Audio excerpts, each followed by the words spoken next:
मैं इसी सोसाइटी में रहता हूँ, शिव रेसिडेंसी में। रात में 11:30 बजे ऐसी घटना घटी। सारे वो कार पार्किंग के सारे वॉल सारे टूट गए और शेड सारे टूट गए और हम लोग घर से बेघर हो गए। सब लोग तो रात में बहुत डरे समय थे, बच्चे बूढ़े सब। तो अपन दूसरे घर में शरण लिए और अभी डर लग रहा है यहाँ आने में भी।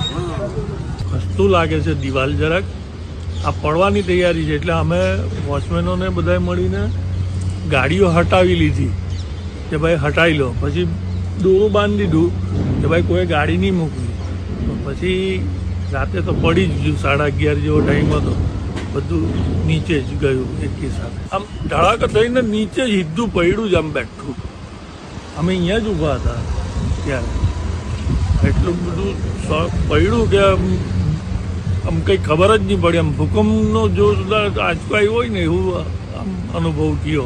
આખી રાત ત્યાં કદાચ કંઈક બિલ્ડિંગ નીચે નહીં આવી જાય।